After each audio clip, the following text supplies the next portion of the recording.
Buen día, ¿cómo están todos? Mi nombre es Aurora Penagua Mendoza y les doy la bienvenida en nombre de la Asociación Civil Megafauna Marina Atención Rescate Ecología y Sociedad MARES AC. Somos una asociación dedicada a la investigación, rescate, difusión y conservación de la megafauna marina con atención especial a mamíferos marinos y varamientos liderados por la Autoridad Ambiental Profepa. Al final de la charla les comentaré nuestros medios de contacto y cómo pueden ayudarnos. El día de hoy seguimos con las charlas vía internet con temas de la vida marina y hoy tenemos el gusto de presentarles la charla denominada Sistemas de Información Geográfica en el Estudio de los Cetáceos, impartida por la doctora Esther Jiménez. Ella es egresada de la carrera de Biología de la UAM Xochimilco y sus estudios de posgrado los realizó en la Universidad Autónoma de Baja California Sur. Su trabajo se enfoca en el análisis espacial y temporal de la idoneidad ambiental sobre los cetáceos y su aplicación para la identificación de hábitats críticos para su conservación y manejo. Ha participado en proyectos nacionales e internacionales en temas enfocados en cetáceos y análisis espacial. Ha colaborado con investigadores de institutos como el Center for Coastal Studies, Scripps, Well Telemetry Group of Marine Mammals, Smithsonian Tropical Research Institute, la ONU, entre otros. Forma parte de un grupo internacional, el cual trata de establecer una guía para los tomadores de decisiones sobre áreas marinas protegidas para mamíferos marinos, acerca de la interpretación de estudios de análisis espacial como base para la conservación de estas especies. Ha participado en la redacción de programas de conservación y manejo, artículos científicos, asesoría de estudiantes e investigadores en temas de análisis espacial. Actualmente se desempeña como profesora en la UAPS, forma parte del programa de megafauna marina y pesquerías y participa como asesora en proyectos relacionados con cetáceos y el cambio climático. Quien vaya teniendo alguna pregunta, escríbanla al chat y las leeremos al final de la charla. Favor de mantener apagados sus micrófonos. Sin más preámbulo, los dejo con la doctora Esther.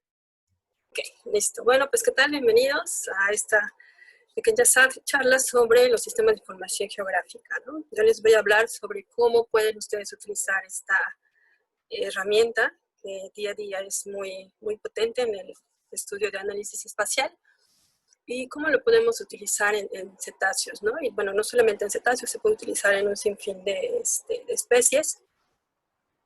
Y aquí vamos a hablar sobre desde cosas como muy básicas, muy sencillas, hasta estudios más, un poquito más avanzados.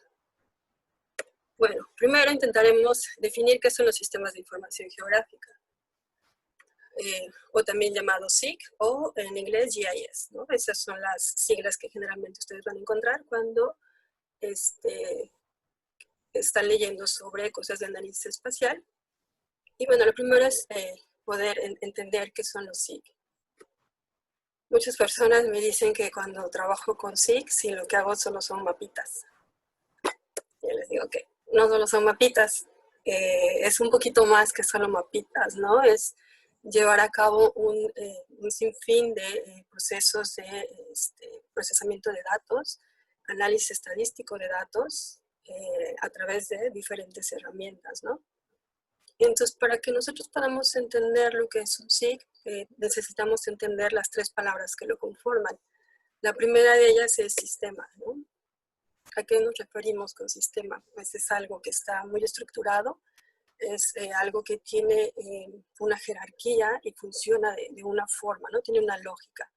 No es un proceso que va desacomodado, ¿no? Todo tiene una estructura. La otra palabra es información. Y esto es muy importante porque esta nos va a decir, nos va a brindar cualidades que nos describan sobre el objeto de estudio con el que nosotros estamos trabajando. Y finalmente, la parte geográfica, ¿no? Que es un componente que es el rockstar de los sistemas de información geográfica. Es el que no nos puede faltar porque de lo contrario no estaríamos trabajando con sistemas de información geográfica, ¿no?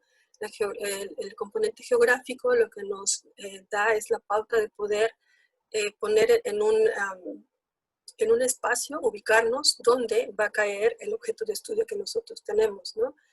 Y bueno, tiene una serie de componentes. El primero de ellos son los datos. No importa de dónde vienen, ¿no? Pueden ustedes tener datos de un GPS, datos de una imagen satelital, pueden obtener datos de transmisores satelitales, de drones. Ahorita son muy famosos los drones, y los drones también incluyen un GPS que nos brindan información geográfica. En fin, ¿no? De cualquier instrumento en el que ustedes puedan tener un X, un Y, ya sea latitud o longitud, ustedes ya pueden ingresar a trabajar en un sistema de información geográfica. En esto lo que nosotros necesitamos es donde almacenarlo, ¿no? Y básicamente hablamos de su computadora. Su computadora tiene que ser con bastante almacenamiento, con un buen memoria RAM para que esta pueda funcionar muy bien. Y necesitamos los programas con los cuales podemos procesar todos estos datos, ¿no? Y tenemos una gama de diferentes programas. Tenemos aquellos que son con licencia, que son muy caros, pero muy buenos, como el ArcGIS, que seguramente varios de ustedes conocen. Otro de ellos es Idris y Kilimanjaro, Idris y 32, IRWIS, todos estos necesitan licencia. Puedes tener una licencia ya sea para uso personal, una licencia académica por grupos de investigación, pero al final tienes que pagar una cuota por ellos, ¿no? Y también tenemos aquellos que son libres, de acceso libre, como el QGIS, que se está volviendo muy famoso últimamente, que también integra GRASS y OSGEOS y diferentes softwares, ¿no? ¿Qué más necesitamos? Métodos. ¿Cómo hacer? ¿No? Tener toda una estrategia de gestión para poder analizar nuestros datos. Poder tener las herramientas necesarias que van incluidas dentro de nuestro programa. Y finalmente, la gente, ¿no? La gente es súper importante para echar a andar un análisis espacial. Porque ellos son los encargados de hacer todo este procesamiento. Hay personas que se dedican a correr análisis, hay otras que se dedican a la interpretación y hay otras que se dedican a la gestión, ¿no? A llevar toda esta información ante todos esos tomadores de decisiones, explicárselas para que ellos puedan tener mejores herramientas en la toma de decisiones en cuanto a conservación y manejo de especies. Entonces, en resumen, ¿qué es un SIG? Bueno, un SIG son conjuntos de herramientas que nos van a ayudar a obtener datos, a gestionarlos, a modelarlos, para poder brindar respuestas ante diferentes problemas con los que nosotros estemos lidiando en su momento. ¿Y en dónde se aplican? Tiene innumerables aplicaciones, ¿no? No es así una herramienta que está enfocada a un tema en particular. Eso es lo bonito de los SIGs. Los SIGs ustedes lo pueden utilizar en medicina, en política, en tecnología, salud, comunicación, diferentes cosas, ¿no? Aquí lo que nosotros nos vamos a enfocar es en este pedacito, ¿no? En el ambiente marino, que es donde la mayoría de los que estamos aquí trabajamos. ¿Y qué es lo que pretendemos obtener, ¿no? ¿Qué es lo que queremos responder con los SIG? Pues son varias cosas. Son cuestiones de localización. Con estas herramientas nosotros podemos describir qué hay en un sitio en particular, todas las especies que podamos ahí encontrar. Podemos hablar sobre cómo se mueven, o sea, hacia dónde van, sobre algunos patrones que podamos detectar, ya sea de movimientos de congregación, en tiempo, en espacio. Podemos responder cosas sobre tendencias, sobre condicionantes, cómo responde alguna especie con la que nosotros estemos trabajando ante el espacio, ante el entorno, ¿no? Entonces, como podrán ver, son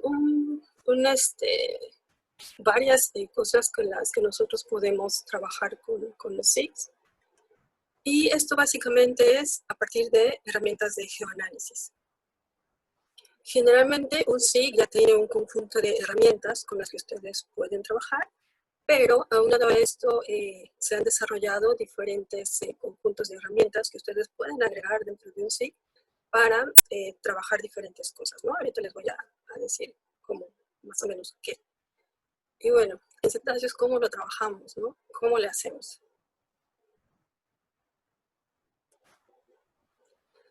En cetáceos hay diferentes cosas que nosotros podemos abarcar.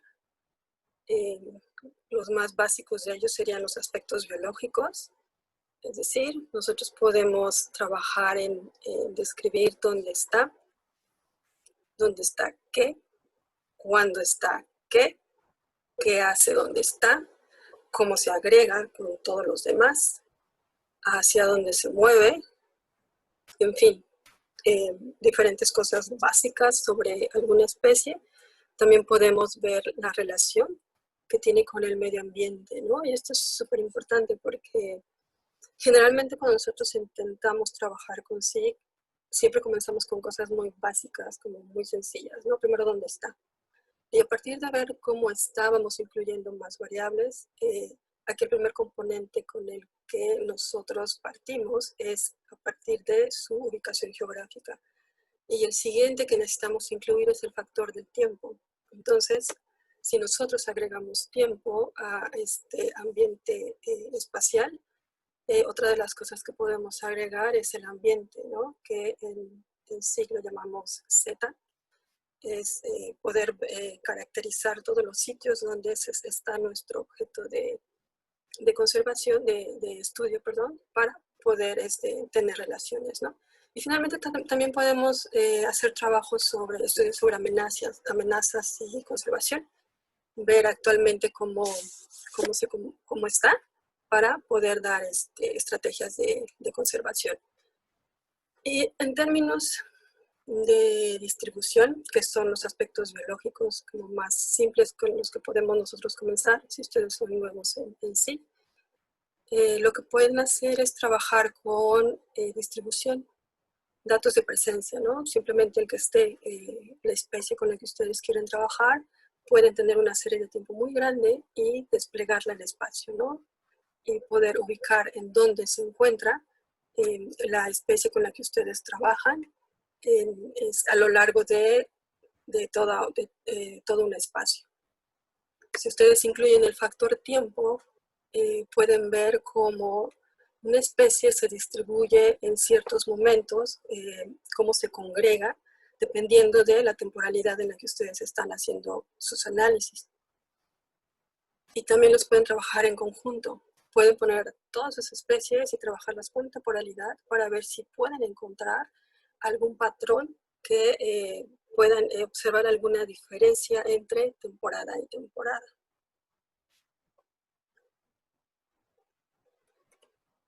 Y hablando de patrones, también pueden incluir el espacio a una escala un poco más detallada.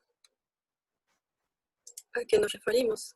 En que no solamente ustedes seccionen sus datos por temporadas cálidas o frías, sino que puedan ir viendo año con año en cada una de esas temporadas cómo fue el registro de la especie con la que ustedes están trabajando, en dónde se va ubicando, cuándo sí se presenta y cuándo no, ¿no? Si se dieron, pasa muy rápido este GIF, pero si se dan cuenta hay momentos en que o solo hay puntos rojos o solo hay puntos azules, ¿no? Los puntos rojos nos hablan sobre temporadas cálidas y los puntos azules sobre temporadas templadas.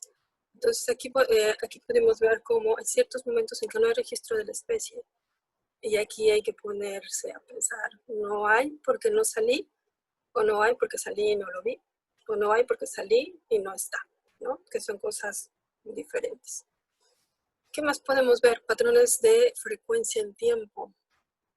Así es, no necesitan irse a Excel, sacar sus datos y llevárselos a Excel para ver temporalidades, para ver la frecuencia de cómo se acumulan sus avistamientos de las especies que registran en un periodo de tiempo, ¿no? Dentro de SIG pueden correr este análisis y ustedes pueden identificar, ¿no? A lo largo de todo un año, cuál es la frecuencia de avistamientos que tienen.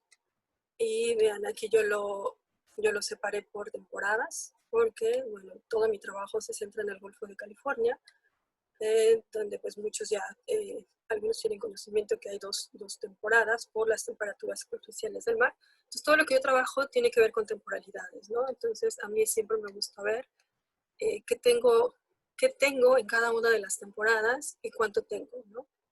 Y además de cuánto tengo, dónde lo tengo.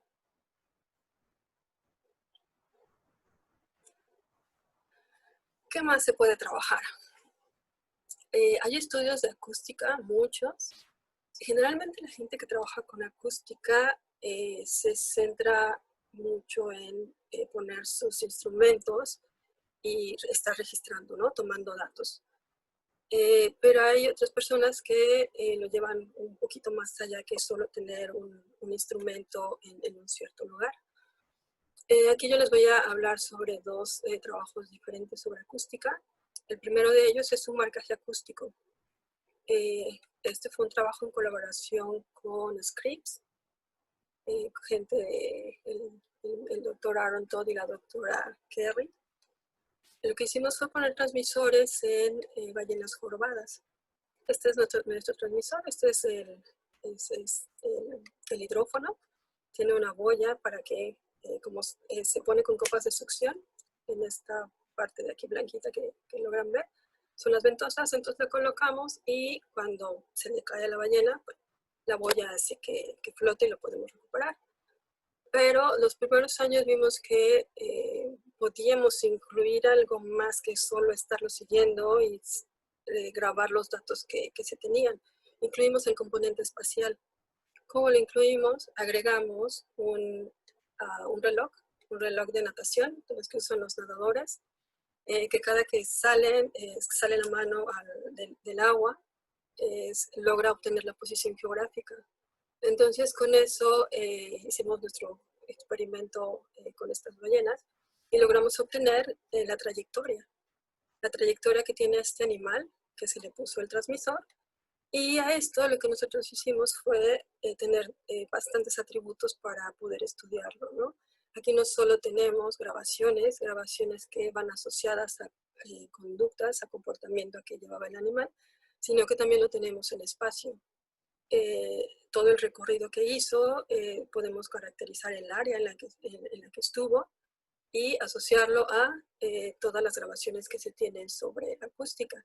Entonces vean cómo ustedes, independientemente de la rama, de la línea de investigación que tengan, si incluyen el componente espacial, pueden tener una visión diferente y hasta cierto punto un poco más integral de lo que están realizando, ¿no? Es explicar con otras herramientas, ¿no? Las cosas en las que ustedes están trabajando. Otro ejemplo es el estudio que se hace con vaquitas. Este artículo está recién salidito del horno, es de uno de mis amigos, Gustavo Cárdenas, acaba de salir su artículo. Y ellos en lo que trabajan es en un acomodo de CPOT. Los CPOT son instrumentos que graban los clics de las vaquitas, perdón. Y con base en ese arreglo, ellos tienen datos sobre el número de clics que se da en cada uno de ellos. Y como tienen la posición geográfica de cada uno de ellos, perfectamente pueden obtener datos tanto de presencia como de densidad de animales, ¿no? Pueden ellos identificar por dónde están pasando más los animales con base en los registros que tienen. Entonces, vean cómo esto sería muy diferente si solo se tuviera un CPOD en el agua registrando cosas, a diferencia de incluirle toda la parte del componente espacial. En cuestiones de genética, también pueden trabajar SIG en genética. Generalmente la gente que trabaja con genética presenta este tipo de esquemas sobre todos sus cladogramas, las diferencias que hay entre ellos, cómo se separan los grupos, etcétera, ¿no? ¿Qué pasa si ustedes incluyeran el componente espacial en este tipo de estudios?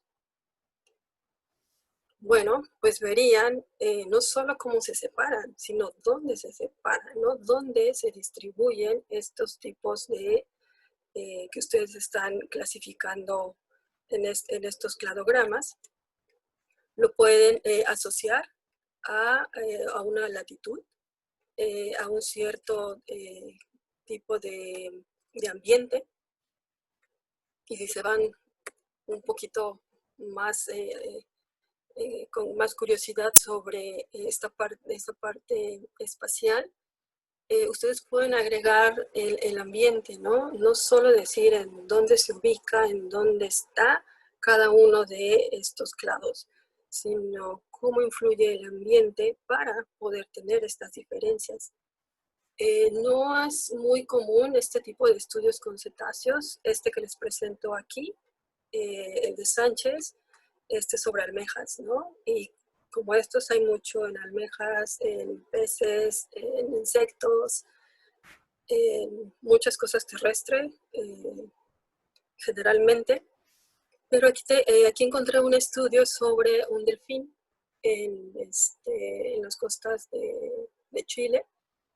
Pérez Alvarado, lo que tienen aquí es una especie de delfín. Este delfín tiene una población al norte y una al sur. Y entonces vieron que hay ciertas diferencias, ¿no? O sea, a partir de genética, al estar viendo análisis de microsatélites, observan que hay diferencias y ven que estas diferencias son muy claras en términos geográficos.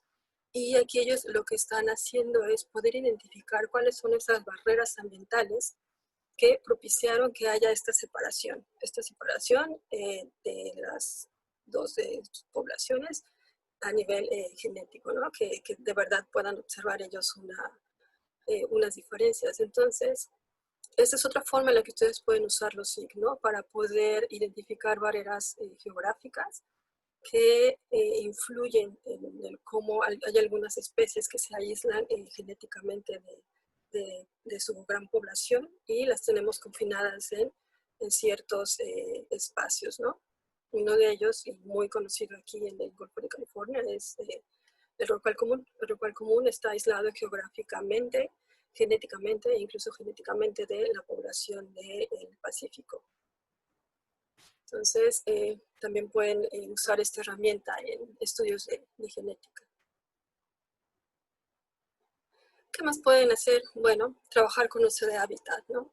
Esta parte es un poquito difícil, necesitan mucha información. Recuerden que les había dicho que dentro de la parte esta de información de los sistemas en geografía, tienen que tener datos que describan el objeto de estudio con el que ustedes están trabajando, ¿no?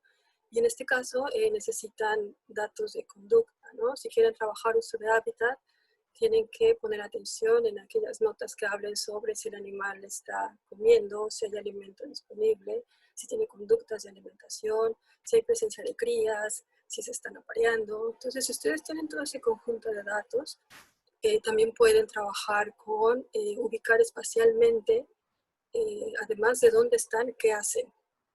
Y no solo qué hacen, si agregan el tiempo, pueden ubicar cuándo hacen qué, ¿no? Las diferentes actividades que realizan los cetáceos.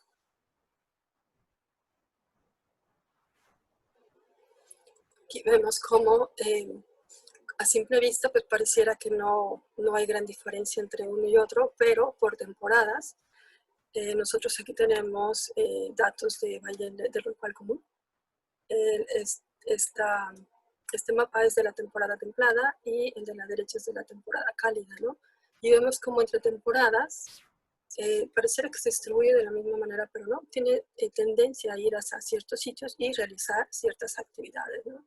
Entonces, si ustedes tienen construida una muy buena base de datos con información suficiente sobre cualquier cosa que pueda describir su objeto de estudio, pueden realizar este tipo de estudios, ¿no? No solo de distribución, sino de saber qué hacen en cada uno de los sitios donde se encuentran.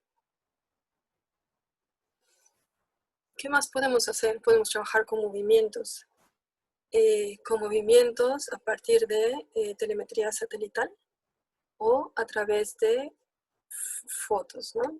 ¿Cómo lo hacemos con telemetría satelital? Bueno, pues ustedes lo que deben de hacer es colocar un transmisor satelital en su especie, dependiendo del tipo de especie con el que ustedes trabajen, del tamaño que ésta tenga y de la pregunta que ustedes quieren contestar. pues va a ser el tipo de transmisor que ustedes van a poner en el animal, ¿no? ¿Cómo funciona? Ustedes ponen el transmisor, este transmisor se conecta a un satélite, como lo vemos aquí tenemos a nuestra ballenita, y aquí tiene su transmisor, entonces este manda una señal al satélite y previamente ustedes debieron de haber rentado ese satélite con una compañía que es la que se va a encargar de estar almacenando todos sus datos, ¿no? Entonces todos esos datos, cada que el animal sale a la superficie, ustedes debieron haberlo programado para que se prenda en ciertos momentos a lo largo del día. Es una tecnología muy cara que no pueden estar dejando que se prenda todo el día. Uno, porque lo que necesitamos es tener una larga duración en la batería, y la otra por los costos, ¿no? Entonces, generalmente lo que hacemos los que trabajamos con telemetría es elegir cuáles son los momentos en el que hay mayor recepción con satélites, que se prende en ese momento y que lance una serie de mensajes, ¿no? Entonces lanza los mensajes, el satélite los recibe, posteriormente estos llegan a una base donde se procesan todos esos datos, gente que se dedica específicamente a todo ese procesamiento, y finalmente se lo envían hasta la comodidad de su hogar, ¿no? Cuando nosotros recibimos todos estos datos, lo que tenemos que hacer es pasarlos por otra serie de algoritmos para modelarlos y poder tener ya datos que podamos trabajar en un SIG. Datos para construir trayectorias, datos para ver movimientos y varias cosas más, ¿no? Que ahorita les voy a hablar de ello.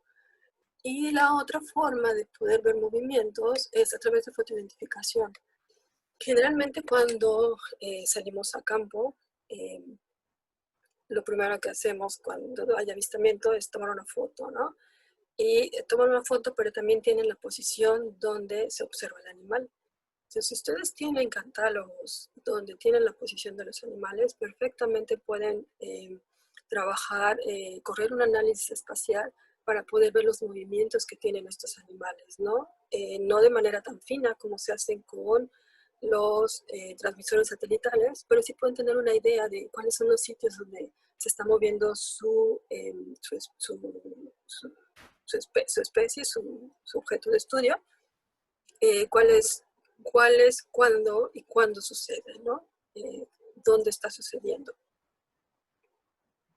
Esther, disculpa, una preguntita. Lo que pasa es que se ven unas líneas en tus diapositivas, una del lado derecho y una arriba, y como que tapa varios mapas y cosas que has pasado. Entonces, no sé si pudieras quizá cerrar tu ponencia. Ah, mira, ya se está dejando de Ya ver. eso.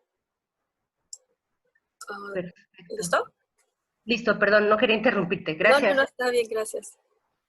Entonces, bueno, creo que ahora sí van a poder ver el lobito, ¿no? La telemetría satelital no es exclusiva de cetáceos. Se utiliza con cualquier animal que esté en el mar. No importa que no sea mamífero marino, cualquiera, ¿no? Se les puede poner a aquellos que salen a respirar como a aquellos que no lo hacen. Bueno, ¿qué información podemos obtener? La primera de ellas es dispersión del animal. ¿Hacia dónde van nuestros animales, no?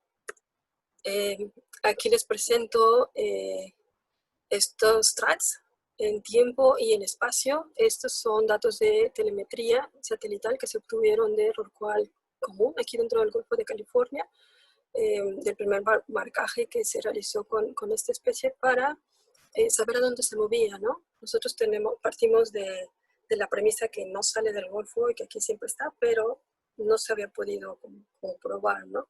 Entonces, a través de estos tipos de estudio, nosotros pudimos ver, ¿no? Aquí fue donde se marcaron en La Paz y en Loreto, y vimos cómo fue todo el recorrido a lo largo de 6 meses aproximadamente que duró el track más largo. Entonces, con esto podemos ver hacia dónde se dirigen, ¿no? O sea, no solo hacia dónde se dirigen, sino como todo el trayecto que hace nuestro individuo, ¿no? Si nosotros lo hacemos a partir de fotografías, miren, aquí son movimientos de Forecast. Este es un catálogo con el que cuenta Prima, que formaron parte de un análisis que yo hice durante mis estudios de doctorado. Y aquí lo que yo quería ver es cómo se movían estos animales, ¿no? O sea, si solamente estaban dentro del Golfo de California o los podía encontrar más allá del Golfo y cuándo, ¿no? Las flechitas rojas indican la temporada cálida y las flechitas azules indican la temporada cálida. Entonces, con esto yo puedo tener una idea de los movimientos que hace esta especie, hasta dónde puede llegar y cuándo los está haciendo. Y también podemos ver movimientos un poquito más grandes, ¿no? No a pequeña escala, no dentro del Golfo de California, sino con especies que hacen migraciones largas, que van de áreas de reproducción hacia áreas de alimentación. No solo es por dónde se va, ¿no? Sino qué tan lejos, qué tan cerca de la costa, los sitios donde está, los sitios por los que pasa, y cuánto tiempo le lleva ir de un sitio de A a B, ¿no? De ir de las áreas de reproducción a las áreas de alimentación.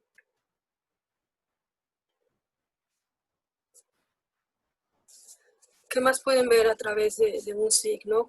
¿Qué más datos podemos presentar? Bueno, podemos hacer inferencias de comportamiento, así como la interacción que tenga nuestro animal con otros individuos. Particularmente con datos obtenidos a partir de telemetría satelital, ustedes pueden tener este tipo de información, ¿no?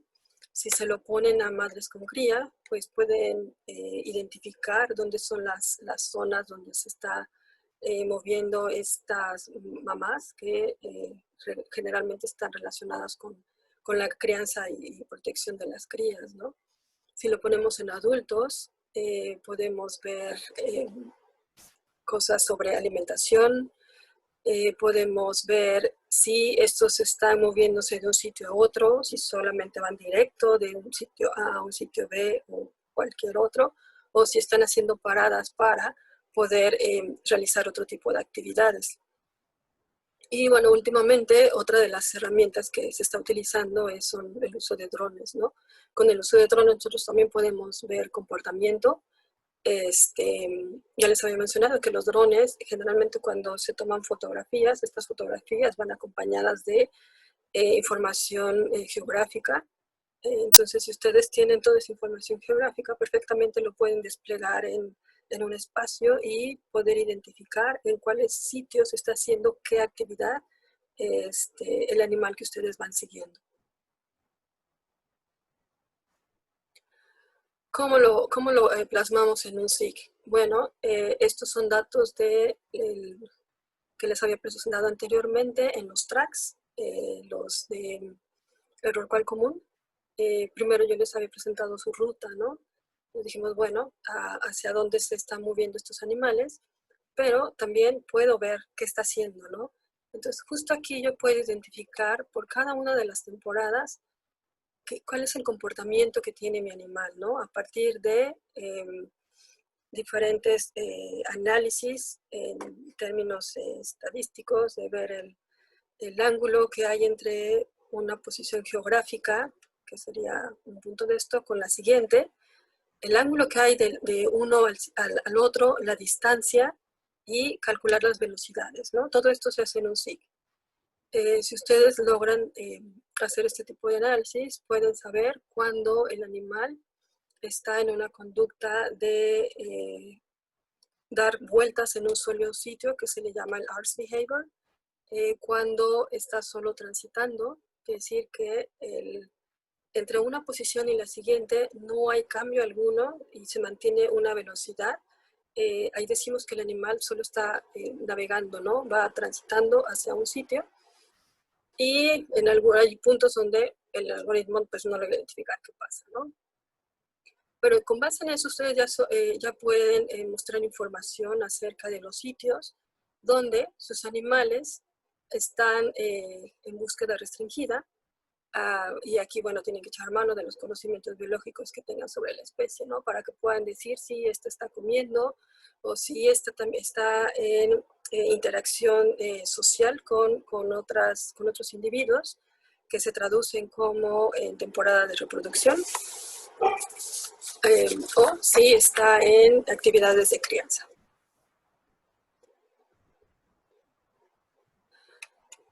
Y bueno, otra de las cosas que podemos hacer es trabajar, ¿no? Con relacionar el hábitat con su objeto de estudio, ¿no? Y aquí entra en juego todo la información que podamos obtener a partir de telemetría satelital.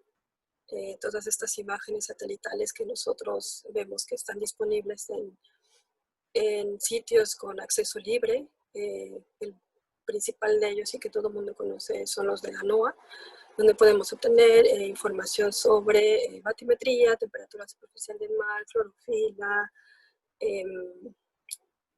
productividad, etcétera, ¿no? Podemos poner más interacciones sobre disponibilidad de alimento, etcétera. ¿Y por qué es importante? Porque cuando ustedes hacen trabajos de distribución, no solamente tiene que ver el que esté o no esté una especie, ¿no? No solo nos podemos enfocar en su presencia o ausencia o cuántos hay, qué está haciendo, sino por qué está ahí, qué es lo que conduce que este animal llegue ahí. Y el ambiente juega un factor muy, muy importante porque está cambiando muchísimo en estos últimos años, es muy, muy variable. Entonces sí es importante que nosotros logremos hacer esta asociación para ver qué es lo que conduce las agregaciones que estamos viendo ahorita, ¿no? Cómo responde la especie ante este tipo de cambios. Aquí en estas láminas les presento, son datos de telemetría. Igual con el rorcual común, este fue otro marcaje que se realizó hace 2 años aproximadamente. Y aquí yo lo que hice fue estar siguiendo a los animales, ver la interacción que tenían entre ellos, pero además cómo se va moviendo con respecto a la productividad que se presentaba en ese momento, ¿no? En el momento en el que ellos tenían el transmisor puesto, ¿no? Entonces puedo ver cómo sus movimientos están relacionados a una variable en específico, pero además no solo su movimiento, sino la actividad que está realizando en ese momento, ¿no? Aquí se recuerdan que les había dicho que todo el ARS está relacionado con estar dando vueltas en un sitio en búsqueda de algo. Aquí yo sé que no están en conductas de crianza porque todos estos animales fueron adultos en cría, y con observaciones en campo, mientras estuve ahí, todos estaban, la mayor actividad que se presentó fue la de alimentación, y con lo que yo sé de él es que se alimenta todo el año, entonces por lo cual yo puedo decir que sus actividades de alimentación están fuertemente relacionadas con la variación que tiene esta variable que les presento aquí. Esta variable es de el carbono orgánico particulado. Es toda la materia disuelta que hay, ¿no? Entonces vean cómo ustedes pueden ir haciendo asociaciones para poder ver la relación que tiene la distribución de la especie con la que trabajan, no solo en términos de presencia o de sexo, sino de conducta, en términos de espacio, ¿no? De tiempo. ¿Qué más podemos trabajar a partir de los SIG? Bueno, no solamente eso, esas son como las cosas un poquito más básicas de los estudios que ustedes pueden realizar. Y otras cosas que ustedes pueden hacer es que toda esta información ustedes la pueden obtener de SIG para describir, ¿no? Para hacer descripciones de hábitats sobre las especies que ustedes trabajan, o también la pueden utilizar como insumos para correr otro tipo de análisis que van más enfocados a predicciones, a observar cambios, a identificar áreas específicas. ¿Cómo es esto, no? ¿Cómo pueden describir? Si ustedes ven la relación que tienen sus especies con, por ejemplo, la temperatura superficial del mar, pueden comenzar a describir bajo qué temperatura se encuentra cada una de sus especies, ¿no? Si están trabajando varias, pues pueden ver si hay diferencias entre estas, ¿no? Si hay diferencias dentro de esas especies, sí, por temporada y por temporadas. Pueden ver de forma rápida cómo esta variable puede influir en la presencia o no de su especie, o cómo se diferencia en relación a otras especies. Pueden crear espacios ambientales para representarlos ya no espacialmente, sino en términos gráficos. Yo aquí tengo estos dos gráficos y cada uno de ellos representa una estructura ambiental del Golfo de California.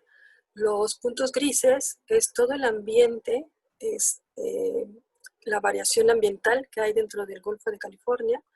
Este es en la temporada templada, en términos de temperatura superficial del mar y de el carbono orgánico particulado.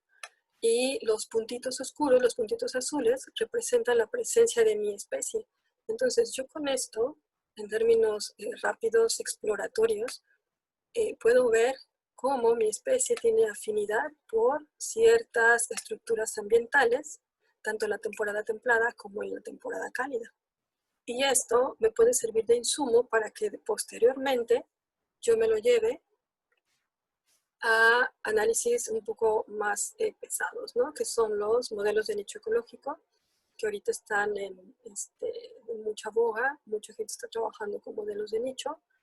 ¿Y de dónde obtiene estos datos? Los obtiene a partir de los estudios de SIG, ¿no? Los obtiene a partir de poder estudiar toda esta parte biológica de las especies para poder tener los datos, los insumos suficientes para correr diferentes modelos.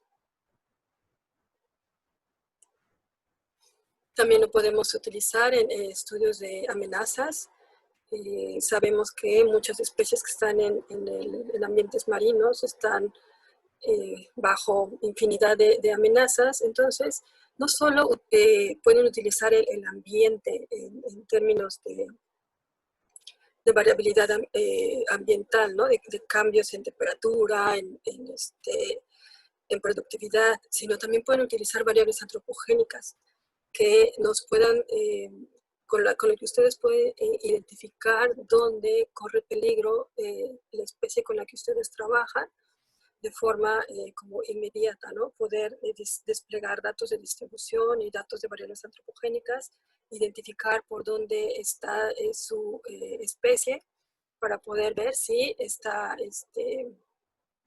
sujeta a infinidad de amenazas, ¿no?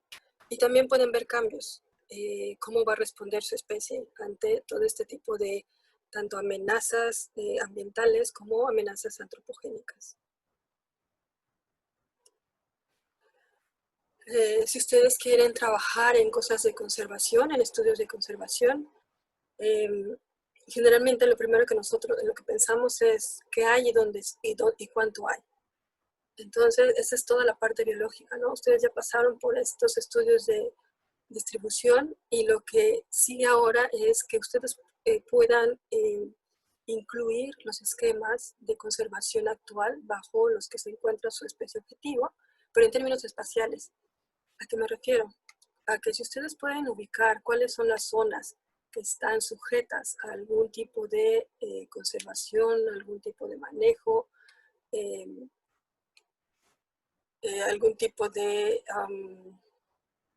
protección, ustedes pueden desplegar sus datos de sus especies de distribución y poder comenzar a hacer este tipo de relación, ¿no? Si de verdad yo necesito trabajar en cosas de conservación, si hace falta, si tengo que proponer todo el Golfo, en este caso con el ejemplo del Golfo de California, si necesito enfocarme en ciertos sitios, en ciertos lugares donde se lleven a cabo procesos de importancia biológica, etcétera, ¿no?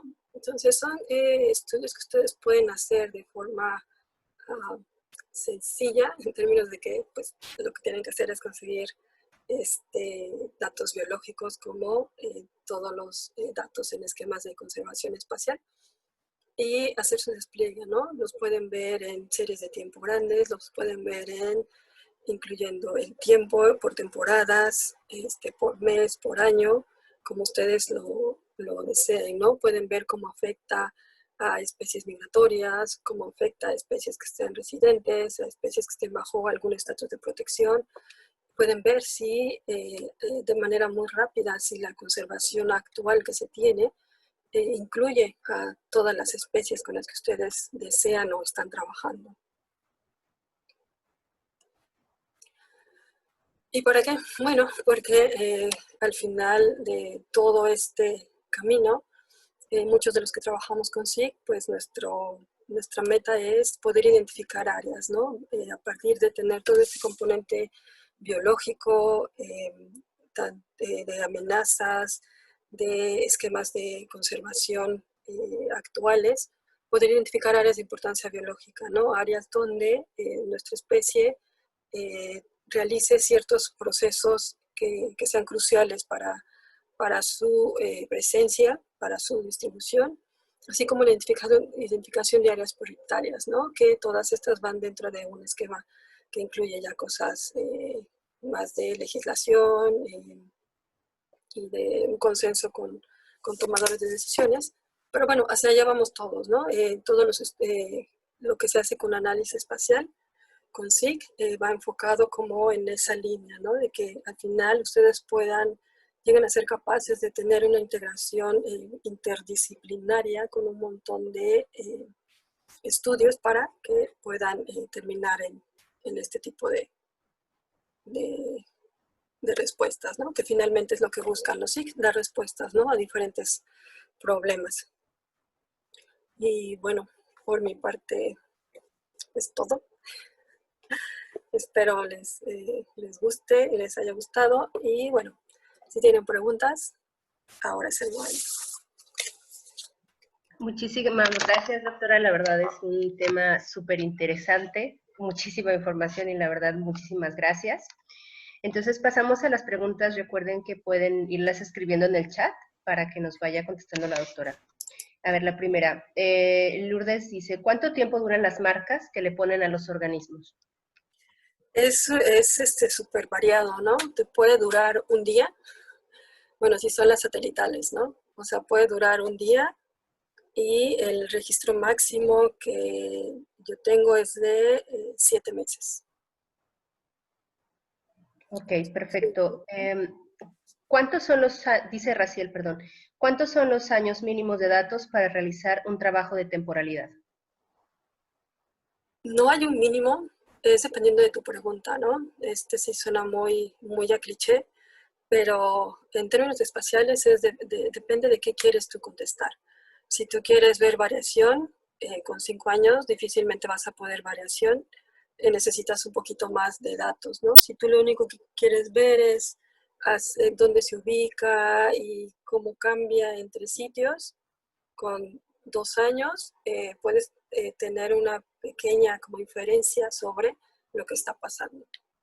Pero con base en lo que yo he trabajado y todo lo que he leído, por lo menos 5 años de datos para que puedas ver análisis de temporalidad. Muy bien, Jocelyn, Julieta y Lourdes le dicen que muchas gracias por la charla, muy interesante. Alejandro Arias comenta que tan bien funcionó usar el reloj contra las marcas comerciales. Con los transmisores acústicos, mira, eso estuvo súper interesante. Obtuvimos todas las posiciones y después lo que hicimos, es un trabajo en conjunto con gente de Scripps y de ¿cómo se llaman? Bioacoustic Group. Se corrieron un montón de pruebas para ver el radio de error que se tenía de este GPS del reloj contra un GPS convencional, contra los errores que calcula Argos. Y nosotros caemos dentro del error que calcula un GPS, que es menos de 100 metros. Entonces, nosotros pudimos probar que es un buen instrumento a utilizarse en un transmisor acústico, es económico y viable, ¿no? No te cuesta mucho dinero y puedes obtener información muy buena con un error de precisión mínimo. Ahorita estamos trabajando en que se publique ese artículo. Excelente. Bárbara pregunta, ¿cuánto llegan a costar aproximadamente los marcajes acústicos y cada cuánto tiempo se recomienda muestrear los datos de estos marcajes en cetáceos? Los acústicos varían. Este que yo les presenté hace como 6 años costaba 300,000 pesos. Y es porque además de tener datos acústicos, registra velocidad de aceleramiento del animal. ¿A qué me refiero? A que cuando el animal se mueve de manera vertical o de manera horizontal, ¿no? También tiene perfiles de temperatura, por eso es que es muy caro. Hay otros que son más económicos, que solamente tienen registros acústicos. Esos te cuestan entre 30 a 50,000 pesos, ¿no? Más o menos. Gracias. Dani pregunta, ¿qué proceso se hace para, una vez identificada un área prioritaria, lograr junto con el gobierno la protección de esa área? Es gestión, tienes que gestionar. Para poder llegar a ese punto en que tú haces una propuesta, un área prioritaria, además de tener el componente biológico, tiene todo el componente legal. Entonces, aquí tú ya llevas como muchos puntos, muchos pasos avanzados, porque el área que tú diseñaste, que tú identificaste, que tú delimitaste, tiene todos esos componentes, ¿no? Lo escribiste bajo una normatividad, un sistema, un instrumento legal. Entonces, el siguiente paso es promoverlo, irte con los tomadores de decisiones, mostrar el trabajo, dejar bien claro que es un trabajo en conjunto donde participó tanto el gremio de la academia, el gremio de directores de ANP, que fue el caso para este trabajo que yo hice. Nos juntamos con todos los directivos de ANP, con gente de Semarnat, con gente de la CONAM, con gente de PROPEPA. Entonces, entre todos se llega a un consenso, ves la parte proactiva de ellos, la parte que ellos están interesados, y eso los soportas con algoritmos que te den justo las áreas a conservación, ¿no? Donde tú ya incluiste todos los componentes que antes había dicho. Entonces es solamente gestión. Gestión estar muy duro, que es en la parte en la que sigue, ¿no? De las cosas que yo hago, es estar como muy metida en estar gestionando la información que se tiene. Y justo por eso es que estoy trabajando con otro grupo de investigadores en cómo se debe de interpretar todo este tipo de información, ¿no? Porque hay mucha gente que trabaja con análisis espacial, pero como siempre lo toman que solo hacen mapitas, como que no ven la importancia que tiene, tanto en tiempo como en espacio, ¿no? Y todas las variables que incluye.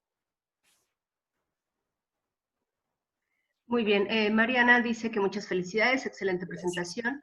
¿De dónde recomienda obtener bases digitales para analizar la batimetría? La batimetría, la mejor que hay ahorita es la de GEPCO, es de la NOAA.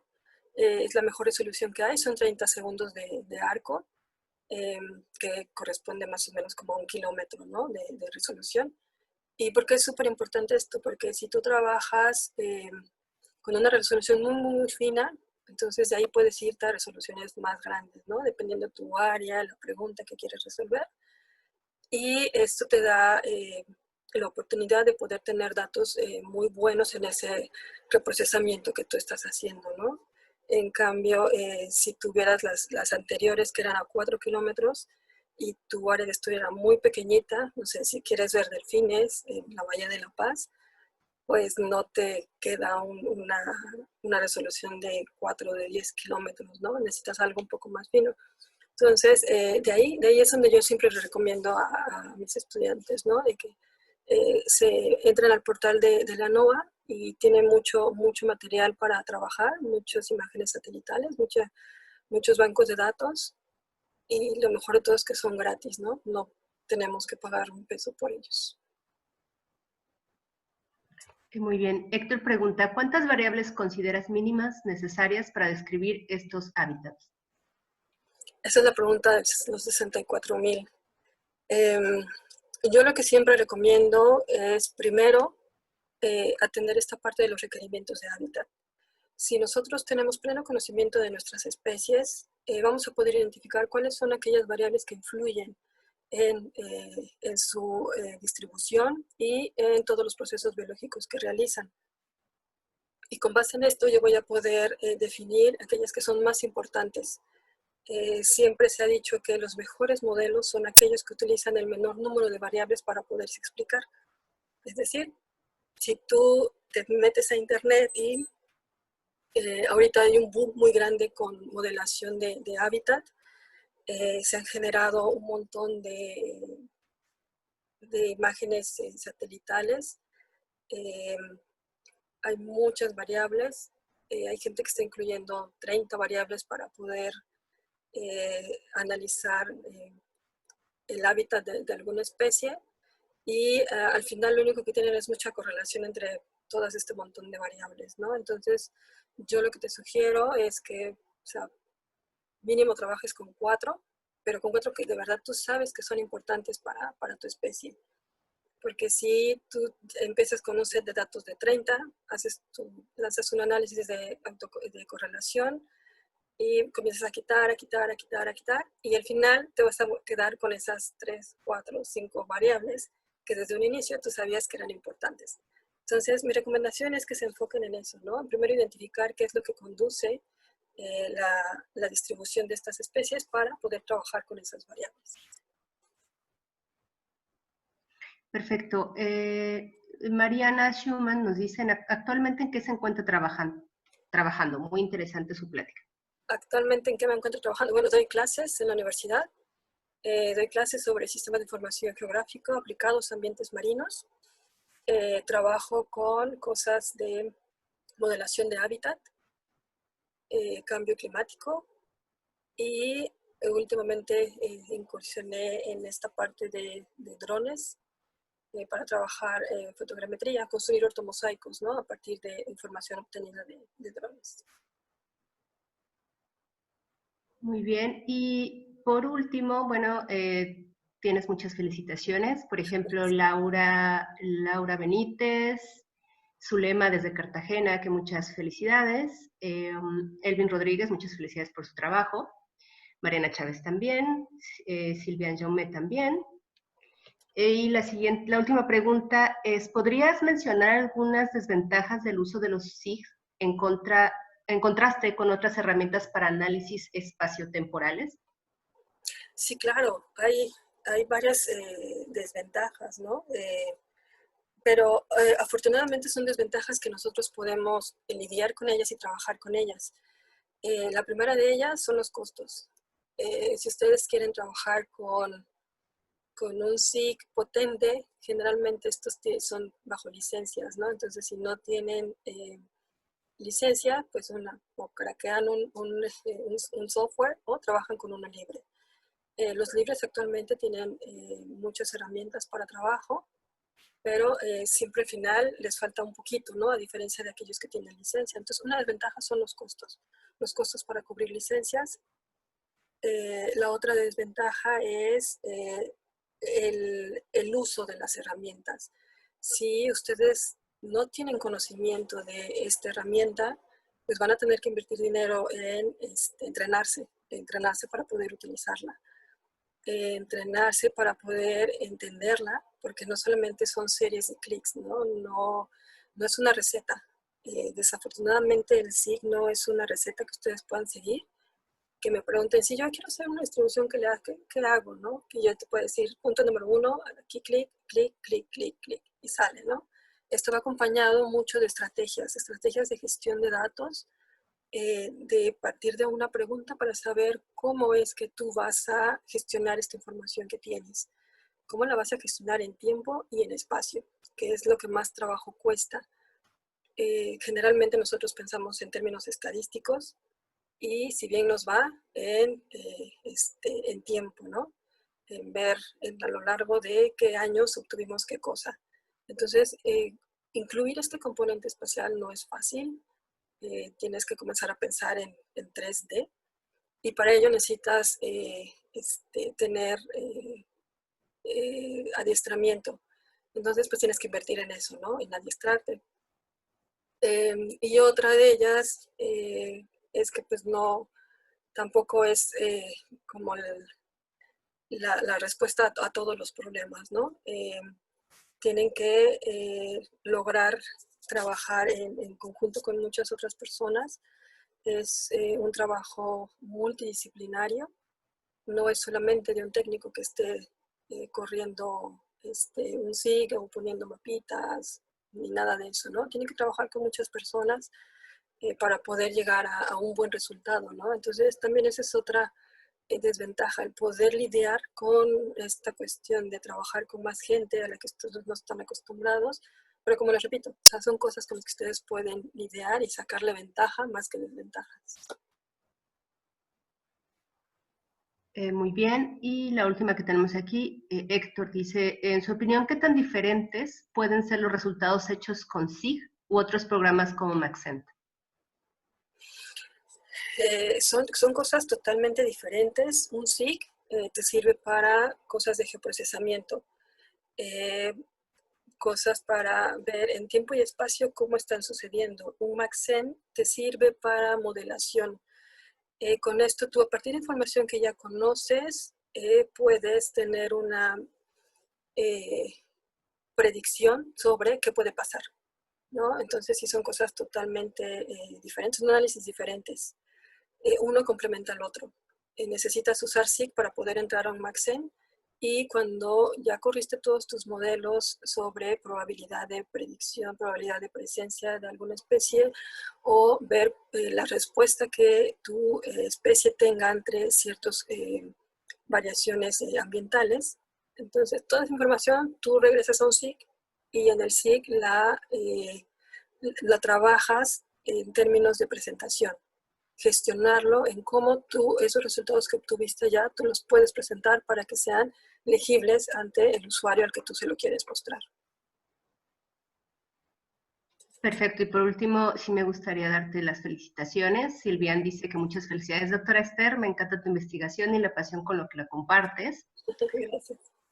Odette, muchas felicidades, tía, nos encantó tu plática, a mi hermana y a mí, estoy muy orgullosa de ti. Gracias. Oscar Peña, muchas felicidades, maestra, muy buena plática. Gaby López, muchas felicidades, doctora Esther, muy interesante, aprendí nuevas cosas. Pues muchísimas gracias, Esther, de verdad fue una plática muy padre y les damos las gracias a todos por haber venido en esta charla. Bueno, pues nada más para terminar, les recordamos nuestros Facebook, nuestra página web y también donde nos pueden apoyar con su donativo, Fundify, PayPal. Algo que nos gustaría comentarles es que todas estas charlas que estamos dando las estamos subiendo al canal de YouTube. La doctora Esther nos va a facilitar su plática también, entonces para que también la chequen ahí y son pláticas muy interesantes y muchísimas gracias a todos por haber estado el día de hoy. Muchas gracias, doctora. Muchas gracias a ustedes. Chao. Hasta luego.